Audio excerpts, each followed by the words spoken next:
Voy a compartir otro de mis pensamientos acerca de Cuba. Antes del 59 eh, y enseguida del 59 en adelante, porque quiero hablar del trabajo. Ya he hablado acerca del trabajo de las zafras y otras cosas, pero sí, hablar del trabajo en general. Antes del 59, muchos cubanos trabajaban en la agricultura, otros trabajaban en el comercio, otros eran maestros, eh, enfermeros, médicos, militares, zapateros, eh, vendían helados, tiene que ver con el comercio. Bueno, había una variedad de trabajo grandísima. Eh, Siempre habían personas que no trabajaban. Habían personas, decía en Cuba, por dioseros, o sea, personas que aquí en Estados Unidos le dirían homeless, que por una razón u otra esas personas no tenían dónde vivir y vivían pidiendo limosna. Pero voy a hacer una anécdota con respecto a los limosneros, que limosnero era el que pedía limosna en las calles, a los eh, cogidas de tabaco. Cuando llegaba el día del cobro, los limosneros venían por allí pidiendo siempre eh, con su aspecto de limosnero. Bueno, la anécdota que voy a contar es esta. En Río Seco había una señora que era limosnera y ella pedía dinero en Río Seco, llegaba hasta San Juan pidiendo dinero. Por todas partes iba pidiendo limosna y limosna para comer porque pasaba hambre, que no tenía nada. Y vivía en una casuchita cerca de donde nosotros vivíamos. Y cuando Fidel Castro gana la lucha contra Batista y ahí gana el poder en Cuba y establece su revolución como un gobierno, una de las primeras cosas que hizo fue cambiar el dinero. Cuando Batista salió huyendo de Cuba, se llevó millones de pesos y millones de dólares. Con él se fueron las personas de su régimen, los principales oficiales del ejército, personas que le acompañaban y salieron huyendo. Y después, poco después, comenzaron a salir de Cuba todas las personas ricas que en Cuba había. Porque o dije todas, no se puede decir todas, pero una gran inmensa mayoría de las personas ricas, porque el gobierno se iba apropiando de todas las cosas y le iba dejando a las personas sin dinero. Pues una de las primeras medidas que hizo Fidel Castro fue decretar un cambio de dinero. El peso cubano tenía el mismo valor del dólar. En el extranjero, situándome en Cuba, en el extranjero, o sea, todo país que no sea Cuba, eso me refiero como extranjero, porque me estoy situando en Cuba en ese tiempo, pues usted salía a cualquier país y llevaba moneda cubana, el peso cubano o las monedas cubanas, y tenían el mismo valor que el dólar en el campo mundial. Así que todas estas personas se llevaron millones y algunos que se fueron dejaron su fortuna, las enterraban, las hacían huecos en las paredes y las ponían allí, las ponían en lugares para donde cuando ellos pudieran volver a Cuba, tener sus tesoros allí.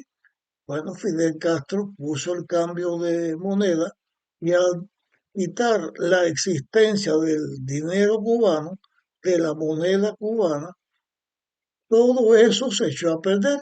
Todo el que se llevó dinero cubano ya no tenía valor porque la nueva moneda cubana que se hizo ya fue una moneda devaluada y de un material distinto. El peso cubano era, el billete cubano, era de la misma figura en cuanto a al tamaño.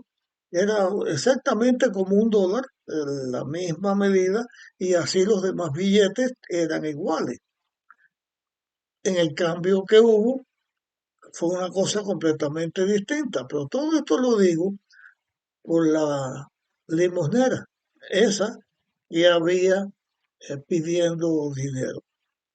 Las leyes que rigieron cuando se hizo el cambio de dinero era que cuando una persona tenía dinero en el banco, le daban crédito de lo que tenía en el banco depositado, una cantidad de dinero, yo no recuerdo bien si eran 10.000 pesos o eran unos miles de pesos o 3.000 pesos, 10.000 pesos, no recuerdo bien eh, lo que les reconocieran. Por ejemplo, si la persona era rica, era poderosa y tenía millones de pesos, o la persona tenía 100.000 pesos o 50.000 pesos, solamente les reconocían esa cantidad de dinero que una persona podía tener de lo que tenía depositado en el banco, ni un centavo más.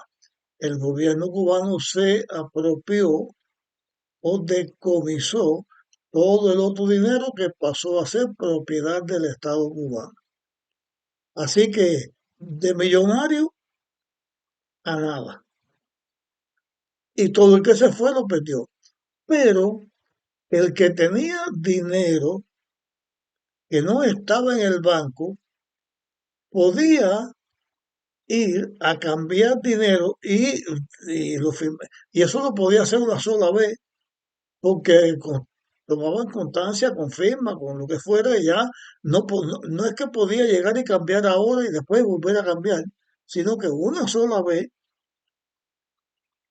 podía ir al banco y hacer el cambio. Y a mí me parece, digo me parece porque la cantidad exacta no lo recuerdo, pero creo que eran 300 pesos. Y uno podía ir, tenía el billete, podía ir con ese billete al banco y cambiarlo en la nueva moneda hasta 300 pesos. Creo que era 300 pesos. No creo que llegara a 500, pero por ahí más o menos. Bueno, al hacerse el cambio, solamente supongamos que yo tuviera 400 pesos, iba al banco a cambiar esos 400 pesos, pero solamente me servían 300. El otro era un papel inservible, no servía para nada. De pronto, de tener 300, de tener 500, me quedo con 300 o con la exacta la cantidad que podía cambiar. Pero resulta que aquella famosa limonera, cuando hacen ese cambio, había que ver a aquella mujer, porque allí se descubrió lo que estaba pasando. Esa mujer buscaba personas que no tuvieran dinero ninguno y le hacía negocio a la mitad. Le daba 300 pesos para que lo cambiara y entonces 150 para ella y 50 para personas que se lo cambiaba. Y no encontraba, porque todo el mundo tenía más de 300 pesos. Y por eso estoy haciendo esta historia. Esa señora tenía escondido en el colchón donde ella dormía, que era un colchón malísimo, tenía guardado 10.000 pesos cubanos. Así que da la idea de el poder adquisitivo de los cubanos, porque hasta una limosnera tenía más o tenía 10.000 pesos o un poco más de 10.000 pesos. Era que pedir limosna también era un negocio y de ese negocio vivían muchísimas personas. Pero la idea del poder adquisitivo de los cubanos era muy grande. En esos tiempos, antes del 59, y también del 59 en adelante, un poco de tiempo, porque la moneda después comenzó a devaluarse cada vez más, una persona que tuviera un sueldo de 60 pesos eh, mensuales, era una persona de mediana, de mediana, eh, de mediano nivel adquisitivo, dependiendo también de cuántos fueran de familia. Pero, por ejemplo, nosotros éramos 7 hermanos, mis padres éramos 9 personas, y 9 personas no gastábamos 60 pesos al mes. Así que había un poder adquisitivo por el valor de la moneda y lo que se ganaba. Así era. El gobierno puso la ley y todo quedó en su mano. Después, la ideología que se estableció o que se enseñó ya en el comunismo, que Fidel presenta en Cuba, y eso lo hizo enseguida. No voy a contar cómo fue esa transición de Fidel Castro declararse comunista. No voy a entrar en eso, eso está en la historia, uno lo puede buscar donde quiera. Pero a lo que yo me refiero es lo siguiente.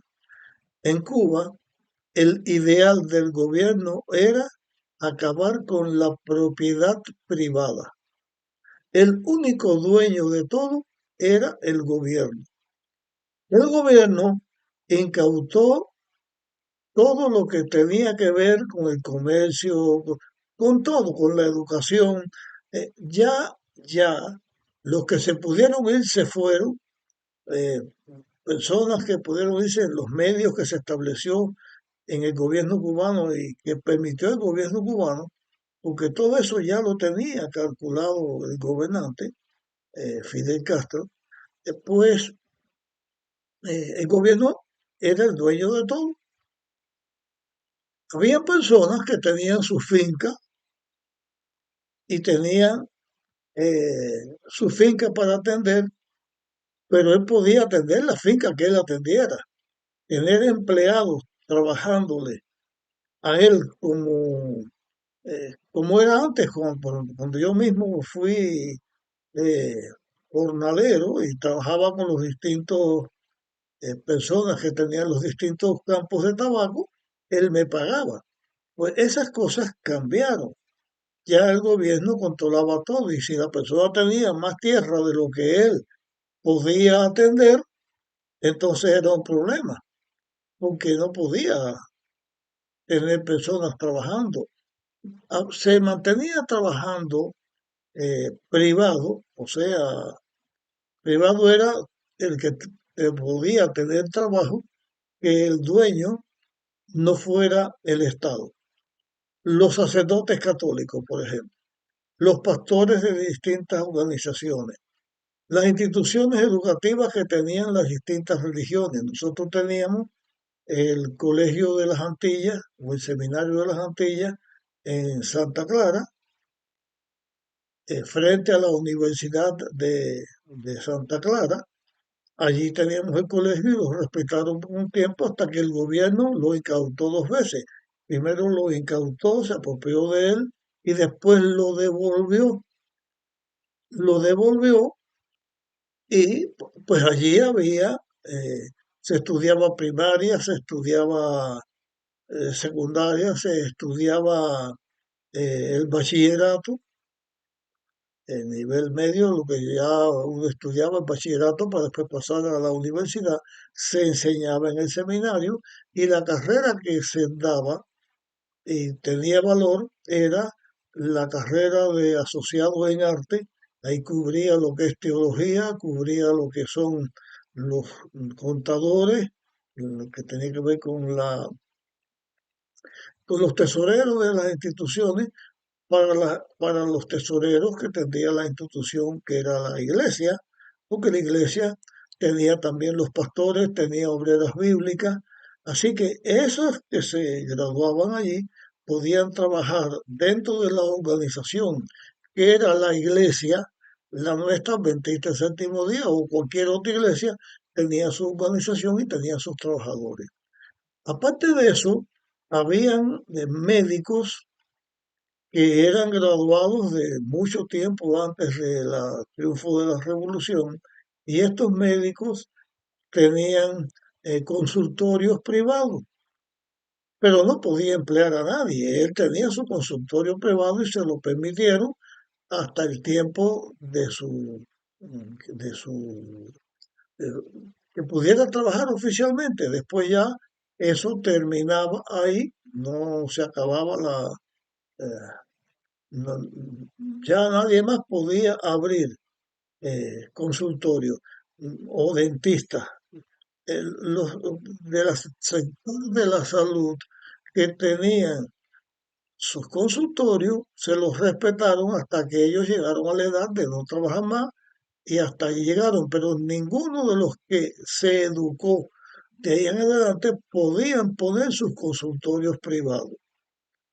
También había, aparte de los médicos, estaban los abogados, que los abogados antiguos tenían sus consultorios privados, pero como que las leyes cambiaron, la constitución cambió, todos estos abogados que tenían sus trabajos particulares, pues ya no seguían, porque ahora tenía que regirse con las nuevas reglas, con las nuevas constituciones o constituciones que se fueron estableciendo y con lo que eh, se estaba formando de ahí en adelante.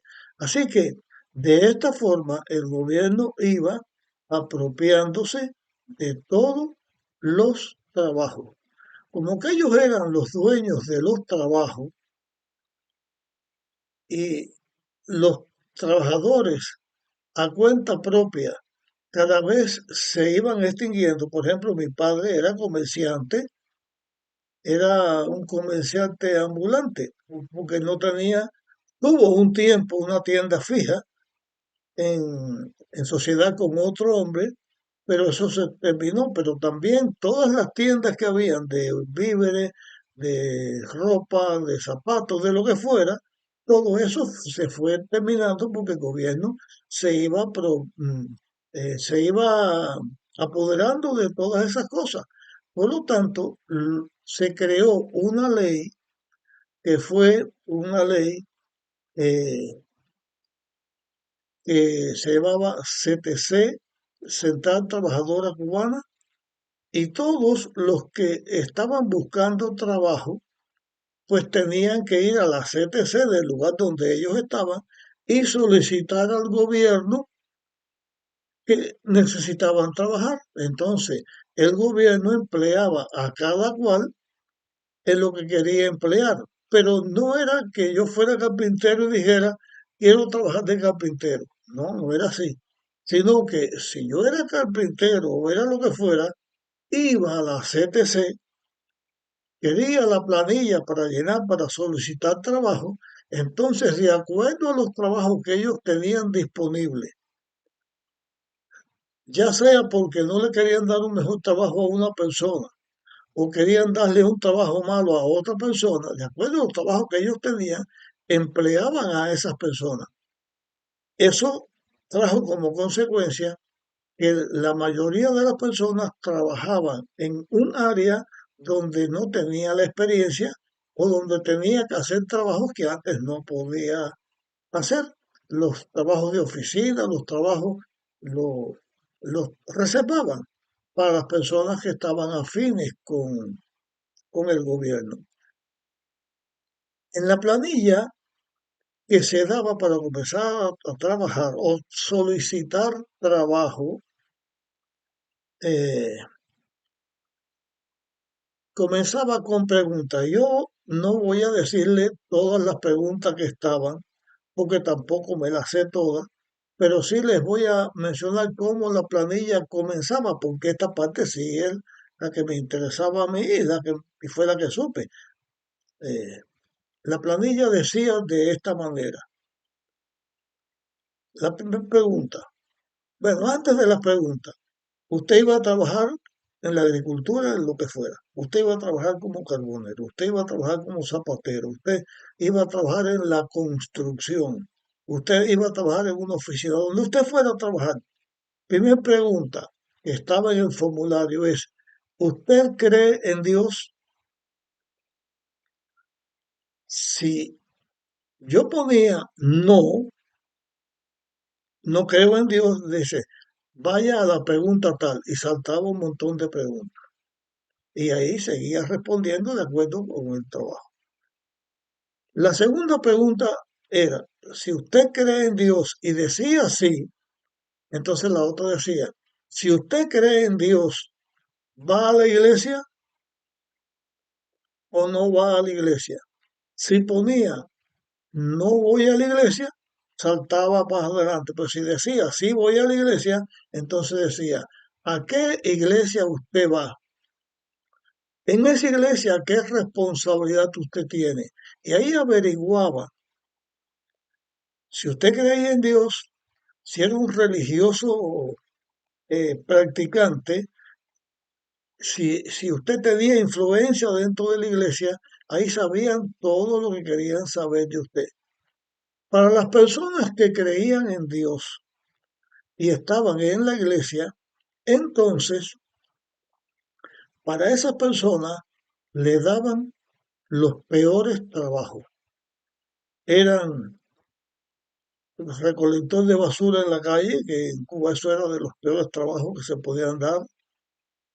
Era la agricultura, era la construcción, trabajos todo fuerte. Y entonces, entre las personas que iban a la iglesia y tenían relación en la iglesia, entonces comenzaban a hacer un trabajo de captación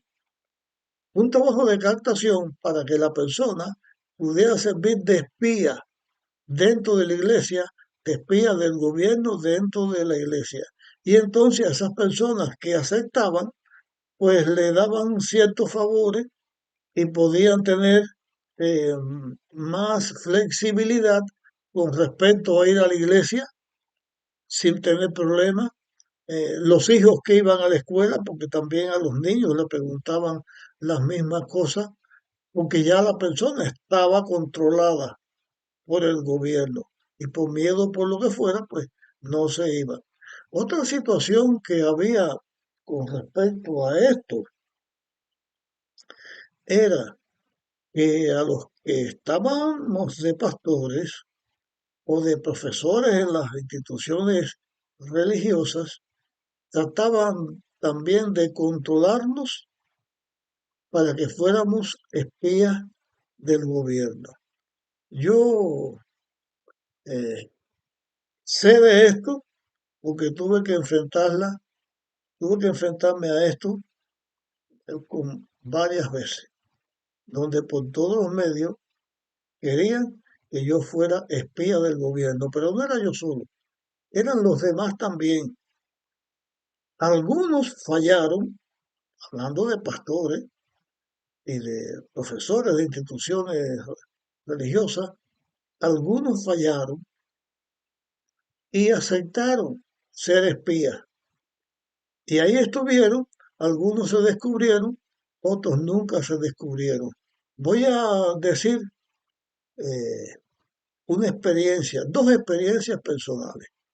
Una experiencia fue que cuando yo eh, comencé a trabajar, sucedía que los exámenes a los muchachos, a los alumnos de las iglesias, los exámenes los pusieron en sábado. Al poner el examen final en sábado, y era obligatorio, el que no iba perdía el año. Ya conté en otro video que mis hijos perdieron años de estudio en la primaria y no pudieron estudiar otras cosas.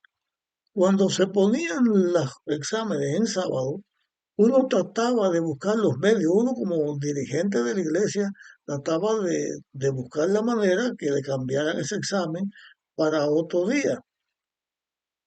Y en mi primera experiencia, en mi primera iglesia donde yo trabajé directamente, yo con la iglesia, que fue en el pueblo de Isabel Rubio, la iglesia de Mendoza, comenzando, coincidió con el tiempo de los exámenes finales y en sexto grado pusieron los exámenes finales de sexto grado en sábado. Los muchachos de la iglesia perdieron el año. Entonces yo fui a ver al maestro. El primer paso que hacíamos era ver al maestro o el director del distrito que yo pertenecía, aunque yo trabajaba como dirigente de la iglesia directamente, pero formábamos un distrito. El director del distrito, Reinaldo Ojeda, y yo fuimos a ver al maestro. El maestro nos atendió muy bien, dijo que iba a ver lo que podía hacer, que esto, que lo otro, y bueno, iba a ver, pero no dijo que iba a hacer nada.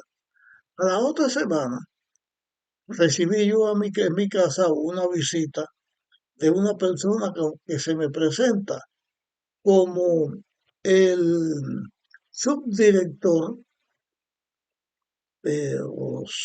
sí, el subdirector de una organización que hay en Cuba del gobierno para atender a las asociaciones y a las iglesias. Era Ministerio de Asociaciones. Él era el director del Ministerio de Asociaciones. Y me dice que tenía una cita en la estación de policía porque la oficina del Ministerio de Asociaciones eran personas que trabajaban con el G2, o sea, con la seguridad del Estado Nacional, del Estado cubano. Entonces, en las estaciones de policía estaba el registro de asociaciones. Después la cambiaron a otros lugares, pero en la experiencia que yo estoy contando, tuve que ir a la Ministerio de Asociaciones que estaba en la ciudad de Guane, en Pinar del Río. Cuando llegué allí, me citaron a una hora, yo llegué antes de la hora que me citaron, me dejaron esperando allí y eso lo hacían como un trabajo psicológico para que la persona se pusiera nerviosa, para los fines que ellos estaban buscando. Estuve allí esperando, esperando y esperando y esperando, no sé qué tiempo, 2 horas o qué cantidad de tiempo esperando, hasta que al fin me llaman y me pasan para dentro de la estación de policía, en una habitación bien metida para allá adentro. Cuando yo llego allí, el que estaba dirigiendo, había dos, uno de apellido Cordero y otro de apellido Cejas. Ese dirigente estaba como cuando un toro está bravo en el campo y empieza a bufear y a levantar polvo con las patas de adelante y con los tarros sacando eh, tierra del campo. O sea, que se ve que es un toro que está bravo, que está bien enojado. Así ese hombre me miraba y no decía nada, me miraba de arriba abajo y empezaba, "Uh, y empezaba a hacer gestos y hasta que habló la primera vez y lo primero que me dijo fue, chocamos, ¿sabes? Chocamos. Y entonces empezó a hablar de la revolución, pero la revolución es benévola, la revolución es justa, la revolución tiene mucha paciencia, porque si no, pero ustedes todos chocamos y ustedes todos tienen que ser eliminados y empezó a tratar de meterme miedo. Yo lo escuché, no respondí ni media palabra. Después que hizo todo lo posible por intimidarme, me dice, queremos que usted haga un trabajo. Me trae para el día tal una lista de todas las personas que asisten a la iglesia. Le dije, bueno, ok, se le traigo la lista de todos los que asisten a la iglesia. Bien, pues ya la cara le cambió un poquito cuando yo le dije que le iba a traer la lista de los que trabajábamos en la iglesia o de los que iban a la iglesia. Y me fui. Al otro día me fui a la oficina de la delegación de nuestra iglesia en Pinar del Río y hablé con el presidente que se llamaba Pastor Jesús Flores. Le dije lo que me había pasado.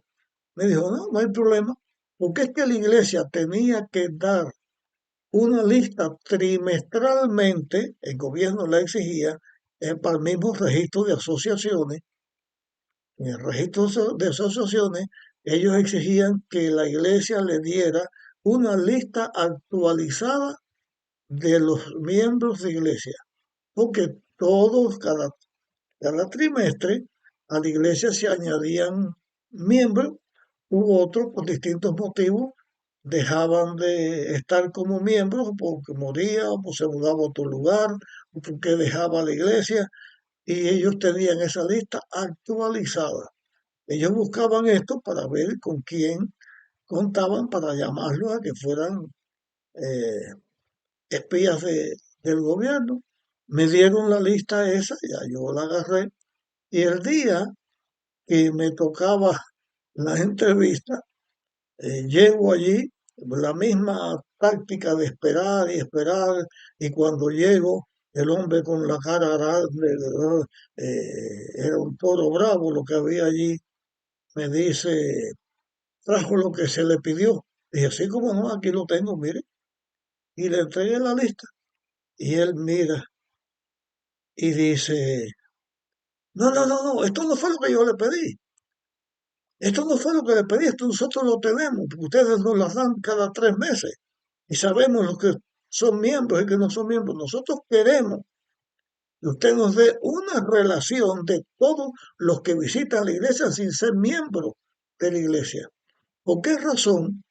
Porque a esas personas que visitaban la iglesia, entonces los visitaban y hacían un esfuerzo para que la persona se acobardara, cogiera miedo y no fuera más a la iglesia. Distintos métodos hacían. Si era una persona jubilada, le decía usted puede perder su jubilación y de qué va a vivir. Si usted es una persona joven, sus padres son trabajadores del Estado y si usted va a la iglesia, entonces sus padres, ¿qué va a pasar con ellos? Si usted iba a una escuela a estudiar, si usted va a la iglesia, entonces se compromete y qué va a pasar. Por todos los medios, los que venían a la iglesia trataban de persuadirlo para que dejaran de ir a la iglesia, para que no siguieran yendo.